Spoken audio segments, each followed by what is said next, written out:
네, 이제 2주 후면 2021년도 저물고 2022년 이제 새로운 새해가 이제 밝아오게 됩니다. 네, 매년 이맘때가 되면 느끼는 마음이 아까 박 집사님도 말씀하신 것처럼 세월이 참 빠르구나 이런 생각이 듭니다. 어릴 때 어르신들이 항상 하시던 말씀이 있습니다. 그게 뭐냐면 시간의 체감이 나이가 먹어갈수록 더 가속도를 붙어서 시간이 더 빨리 간다는 것인데요. 저도 이제 그 말씀의 의미를 알 것 같습니다. 정말 눈 깜짝할 동안에 이 50대가 접어들고 이제 한 살 더 먹게 되고 이렇게 생각해 보면 내 인생에 40대가 있었는가 이렇게 생각될 정도로 세월이 참 빠르다는 생각이 듭니다. 근데 이제 세월이 흐를수록 현실이 좋아지면 좋겠는데 그렇지 않은 경우들이 더 많은 것 같습니다.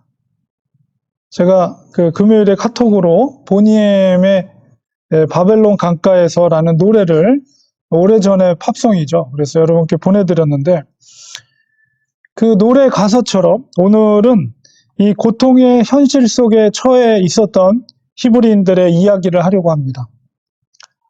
70년이라는 기나긴 세월을 나라 잃은 슬픔과 또 고향을 잃은 그 그리움 속에서 살았던 히브리인들. 오늘의 말씀은 바로 그들에게 전달된 메시지입니다.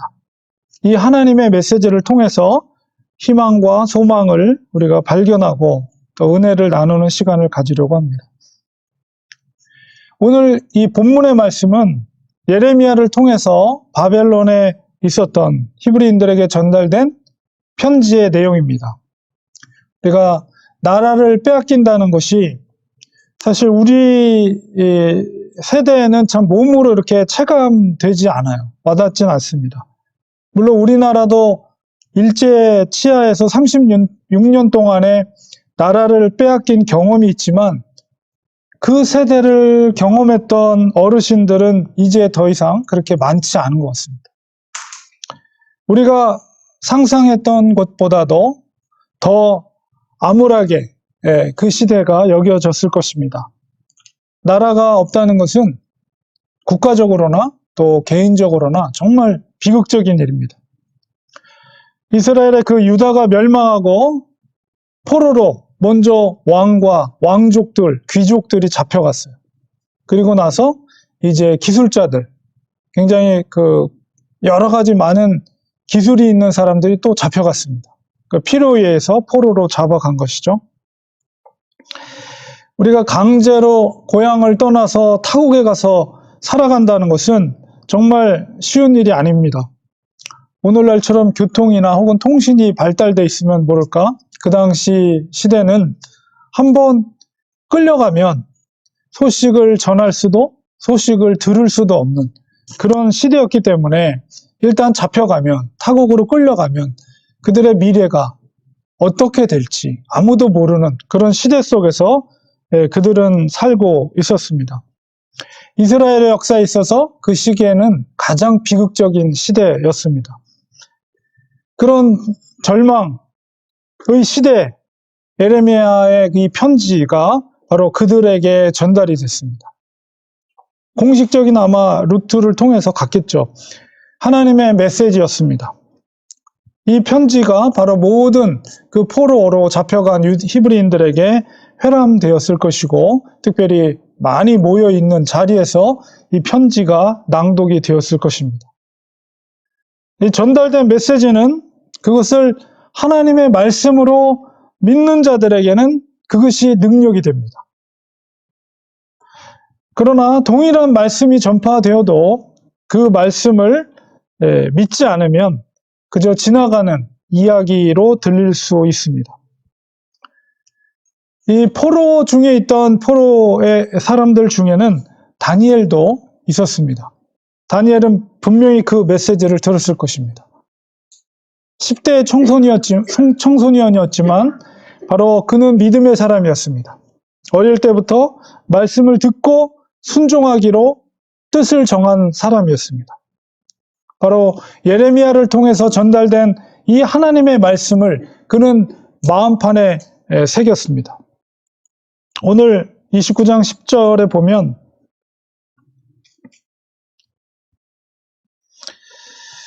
선포된 하나님의 말씀이 뭐냐라고 했을 때 바로 10절 중반부에 바벨론에서 70년이 차면 바로 내가 너희를 다시 예루살렘으로 돌아오게 하겠다는 약속이죠. 이 70년이라는 시간은 나이가 들었던 사람들에게는 이제 다시는 돌아갈 수 없는 시간으로 들렸을 것입니다. 그 당시만 해도 인간의 수명이 그렇게 길지 않았기 때문에. 그러나 믿음의 사람들은 결코 실망하지 않았습니다.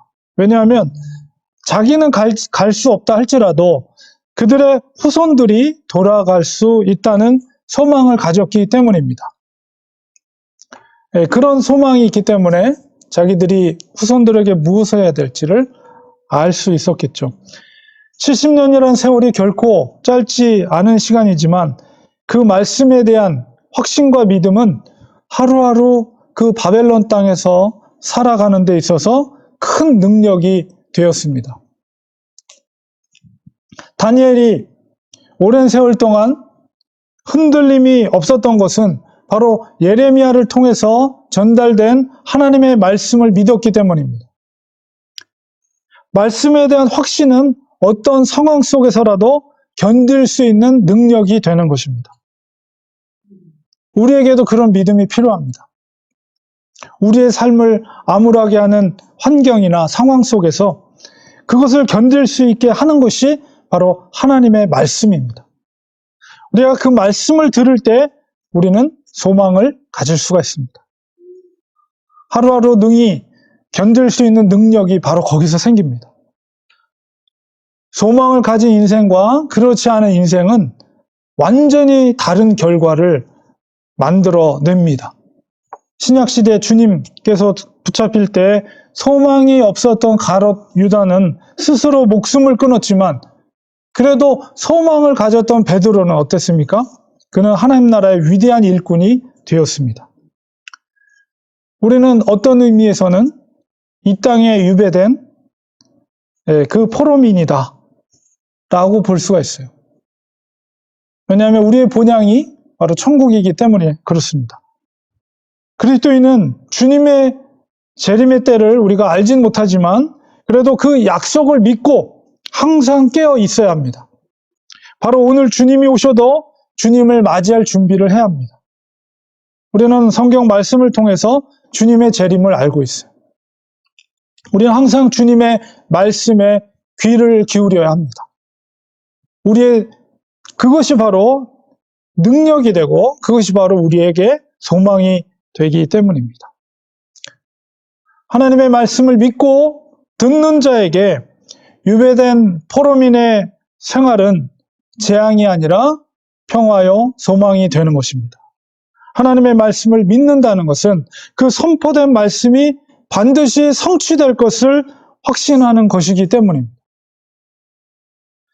그리스도는 항상 긍정의 마인드를 가져야 돼요. 모두가 죽는다라고 절망하고 있을 때 그리스도인은 아니다. 살 수 있다. 라는 소망의 말을 해야 합니다. 포로기에 살았던 믿음의 사람들이 있습니다. 다니엘과 그의 친구들, 그리고 에스더와 모르드게. 그들의 믿음은 죽으면 죽으리라.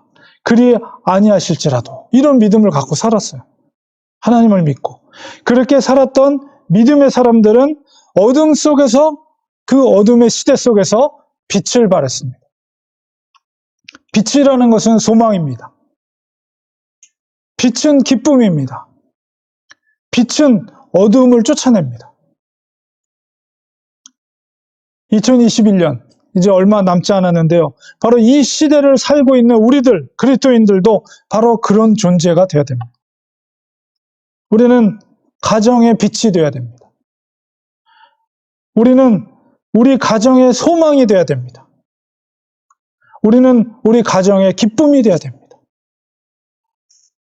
우리는 우리 가정에 어둠의 세력을 쫓아내는 그런 존재가 되어야 합니다. 또한 교회와 사람들의 관계 속에서 그런 소망이 되어야 하는 것입니다. 우리가 그런 존재가 될 수 있는 것은 날마다 하나님의 말씀에 우리가 귀를 기울일 때에 가능한 것입니다. 70년 동안의 포로기 생활을 하면서 히브리인들은 바벨론 강가에서 시온을 생각하면서 눈시울을 적셨을 것입니다.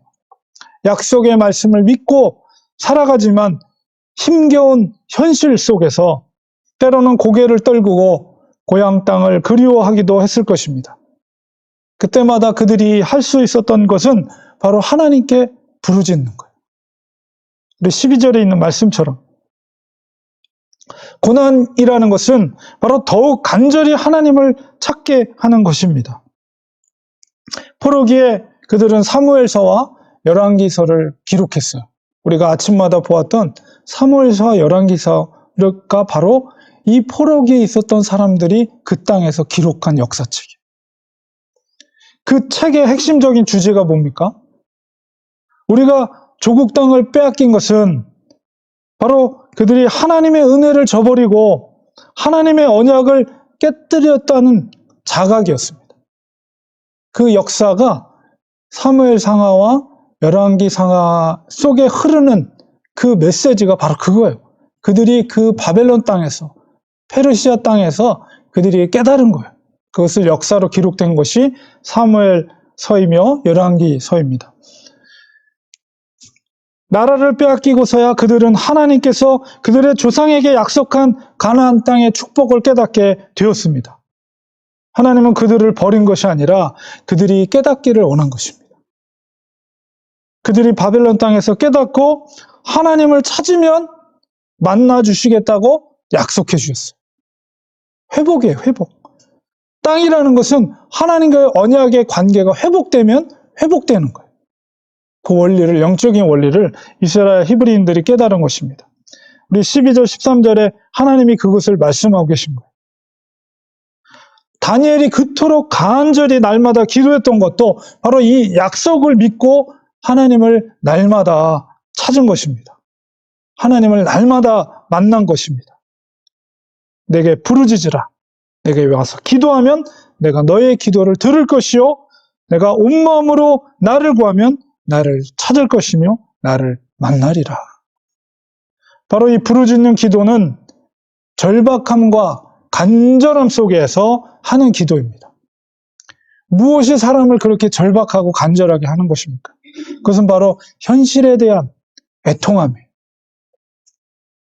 스스로 힘으로 감당할 수 없다는 현실 앞에 놓여있는 자신을 발견하는 거예요. 그때 부르짖게 되는 거예요.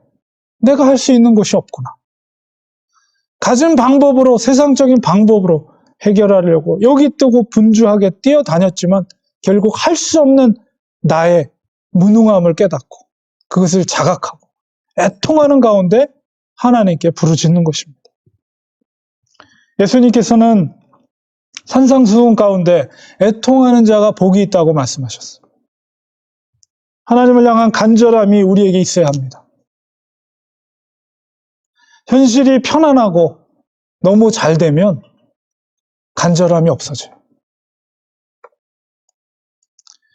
이스라엘 백성들이 정말 간절했던 시기는 언제였느냐? 바로 타민족의 침략을 받아서 고통을 받을 때, 그때 간절해졌습니다. 주님 앞에서 간절한 그 부르짖었던 기도의 사람들이 누구였습니까? 우리 신약시대에 보면 12년 동안 혈류병을 앓았던 여인, 그리고 사마리아 땅에 소경으로 날 때부터 보지 못했던 그들이 간절하게 주님을 부르셨죠. 불쌍히 여겨주셨죠. 소리를 지르면서 잠잠하라 주위 사람들이 얘기할 때도 부르짖으며 주님을 불렀어요. 주님, 우리를 불쌍히 여겨 주시옵소서.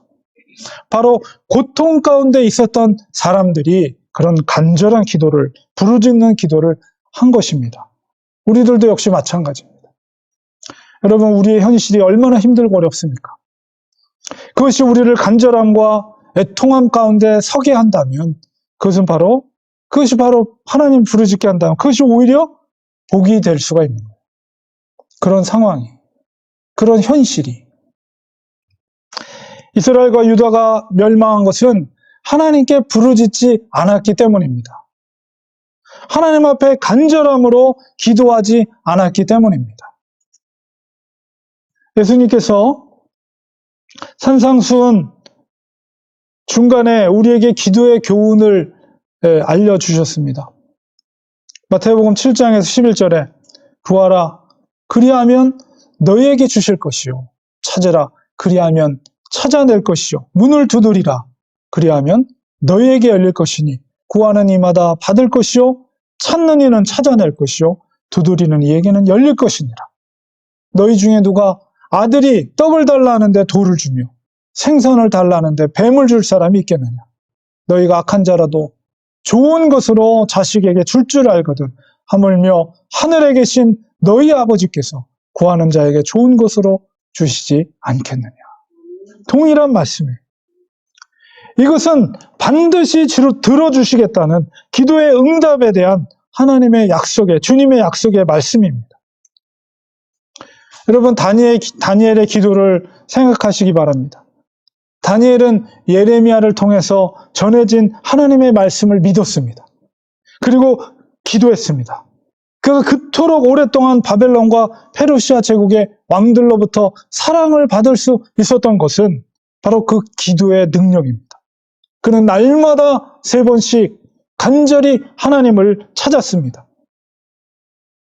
하나님께서 만나주신다는 것은 우리들의 이야기를 들어주시겠다는 약속, 우리들의 원통함을 들어주시겠다는 약속입니다. 우리들의 아픔을 들어주시겠다는 약속입니다. 또한 우리들의 필요를 들어주시겠다는 약속입니다. 하나님을 만나면 문제를 해결받을 수가 있는 것입니다.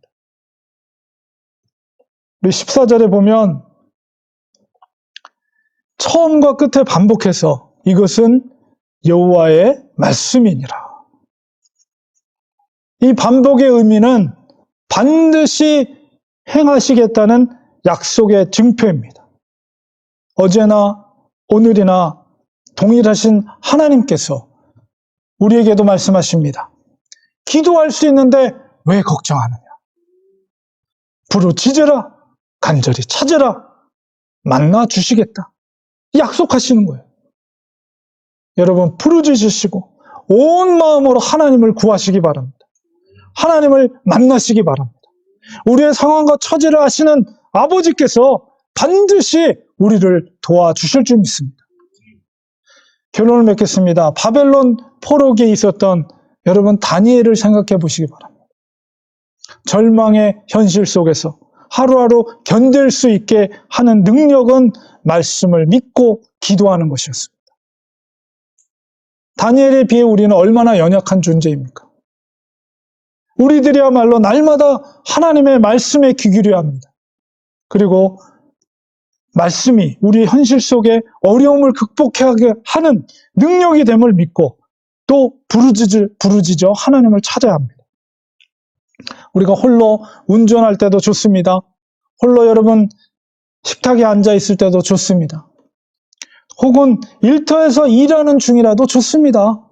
누가 듣든 말든 아니면 속으로라도 하나님을 부르짖는 거예요. 하나님을 찾는 거예요. 찾는 자에게 만나주시겠다.